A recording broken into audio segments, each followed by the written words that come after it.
Have you ever seen a shark close up before? Like when it goes ah and starts munching with those teeth. Except they're not as pearly and white and as calm as the teeth you have right now. And you go ooh. Well, it's way more scary and it's way more gruesome and a whole lot more gross and really feel it's just a whole lot dirty. So while if you look at Jaws, have you noticed those gnarly jaws that come up and out of that cold sea to get a bite of our species and our mankind? Those gnarly jaws come up and out of the beaches of a Mitty Island almost every day after Chrissy Watkins was at the ball. So while in this video, we will be exploring those nasty and deadly jaws and its overall role in the movie and how other factors influence what we think about the jaws and how it therefore gets gnarly. Well, the shark is definitely our main character, right? To be more precise, our antagonist.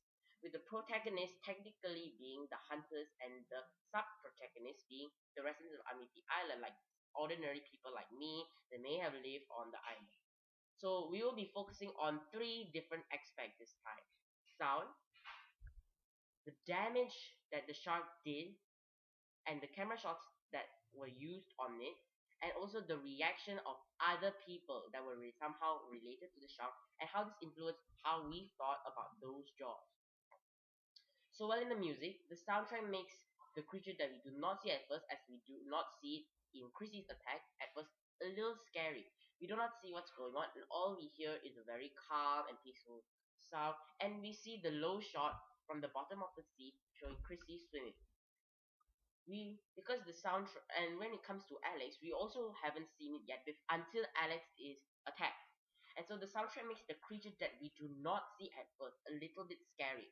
It foreshadows that the outcome of this scene will not be a good one. The shouting and screaming or struggle of victims is great. Like when Alex was waving out like Chrissy was thrown around side to side. The way she was swung dun, dun, and how for the third victim he was attacked from the bottom instead, and how he was slowly brought downwards and sunk into the sea. Due to the fact that the audiences did not see the occurrences and what was going on, it gives us a nasty effect to the shot because we can see what the shark is doing there. For the first attack, we could see Chrissy being swung around. For the second attack, we could see Alex waving his hand, and finally for the third victim, we could see the jaws in this type of shot, and because it was a shot from the top angle, and so therefore we could see how the victim was slowly being pulled out. That even such a boat was the boat he was on fell and sank in as well. There were also other forms of music, different other types of music that were similar to the soundtrack that were played during the entire movie, such as the music which was going on when at the point where Brody successfully managed to kill the shark. By the way, I'm not trying to spoil anything here. So well, now we'll move on to the second aspect, which is on damage.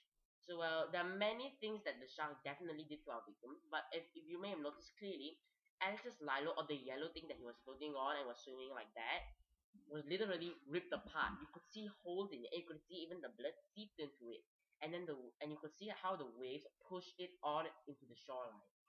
And so, you know, the fact that we can see even that he actually even passed through that lilo, ripped it apart, and then somehow made Alex go makes the audience a little bit confused and dazzled at how so many things have happened so fast, and that gives us the effect that the shark is really prominent.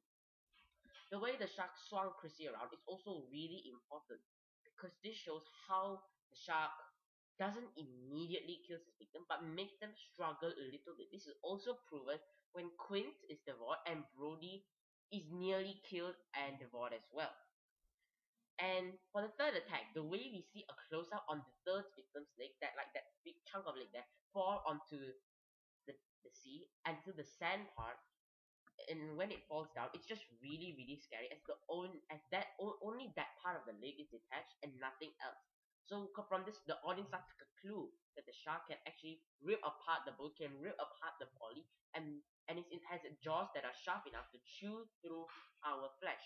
And this is what makes it seem scary, seem gnarly, and seem more emphasized on.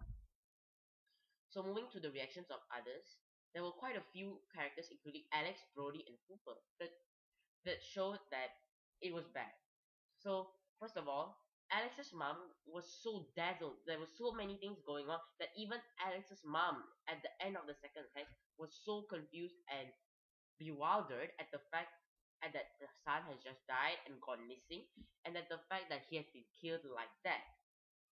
The way she says Alex, Alex, as we've discussed before, as a contrapuntal sound, is also what adds on to the effect and makes it seem like she's really dazzled, and to show how many things have happened during that specific period of time.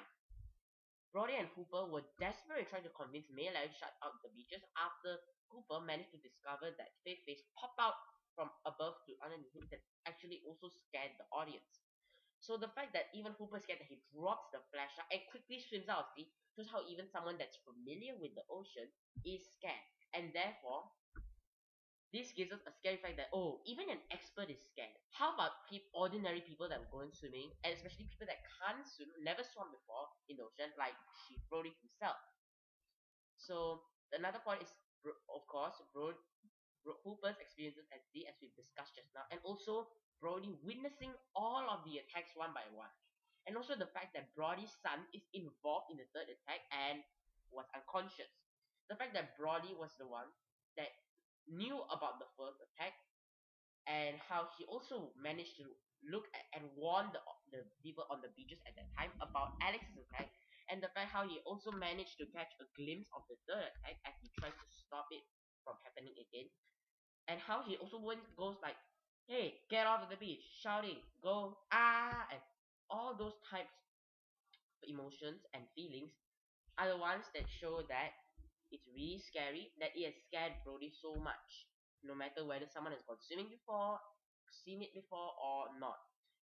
The people at the beach that were running also can prove this point a little bit. And finally, the way that Brody smiles and gives a big laugh after conquering against the shark by using the gun showed a definite sign of happiness and joy, and shows how desperate he was to actually close down the beach or kill the shark, which goes back to one of the previous points I've said before.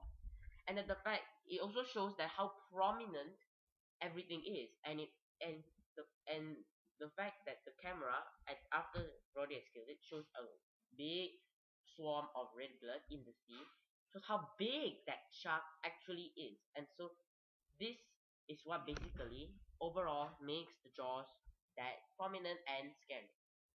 So thank you for watching today. In a few days time, not a week, in a few days time, we'll be focusing on the tension, how tension is built up, and how it is used to build up throughout the overall storyline. See you.